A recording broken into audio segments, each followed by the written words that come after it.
আসসালামু আলাইকুম। তো আজকে আমি এসেছি আমাদের টাঙ্গাইলের আমার বাড়ির ভিতরে যে ছোটো পুকুর আছে ছোটো পুকুরে মাছ মারতে। তো পাড়ি আদার নিয়ে বছরের একটি বাঁশের ছিপ নিয়ে আদার ফেললাম, দেখা যাক কী হয়। বিসমিল্লাহ। মাছ খাইতেছে এবং এই যে মাছটা ধরে ফেলছে। একটা বড় বিশাল বড় একটা মাছ ধরছে এবং দেখেন কত ফোর্স করতেছে, ছিপ পুরো বাঁকা হয়ে গেছে। তো মাছটার সাইজ মিনিমাম 1 কেজির মতো হবে, একটু বিশাল ছোটো বড় হতে একটা পারে। মাছ তো আটকাইছে। দেখা যাক, অনেক জোরে বল প্রয়োগ করতেছে মাছটা ও এবং ও মেবি উঠাতে অনেক কষ্ট হবে। তো আমার কাছে কোনো ক্যাচিংও নাই যে ক্যাচিং দিয়ে ও ও মাছটা ও উঠাবো। তো এই ছিপটাও ভাঙার সম্ভাবনা আছে এখন। তো এটা মেবি ছোট রুইয়ের যে ছোট সাইজটা ওইটা ভালোই ওজন, মানে টান দিতেছে।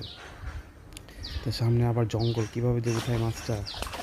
তো এই মাছটা এখন আস্তে আস্তে আমি খেলতেছি। তো আজকের প্রথম হিট এটা, এই মাছটাকে একটু দুর্বল করে তারপর এটা উঠানো যায় কি না। তো এরকম পরিবেশ ভালোই লাগে, চারদিকে সবুজ প্লাস এখানে আবার একটা মাছ ধরছে। তো প্রথম হিট ফিলিংসটা আজকে। অন্যরকম। প্রচন্ড মাছটা পরিমাণ। অনেক জোরে করতেছে। আস্তে আস্তে মাছটা ওঠানো ট্রাই করবো এখন। তো দেখা যাক উঠাতে পারে কিনা। একটু সামনে আগে গিয়ে এখন ওই বসির যে সুতাটা আছে ওইটা টান দিয়ে উঠাতে হবে, আদারওয়াইজ এভাবে উঠাতে গেলে আবার ছিপ ভেঙে যাবে। তো আর একটু দুর্বল করি মাছটাকে, একটু নড়াচড়া করে আর একটু দুর্বল হয়ে যাবে। এখন সামনের দিকে টেনে মাছটাকে দিয়ে সুতার মধ্যে ধরে টান দিয়ে উঠে একদম নিব। দেখা যাক কি হয়। আমার বডি ক্যামটা সরে গেছে, সরি ফর দ্যাট।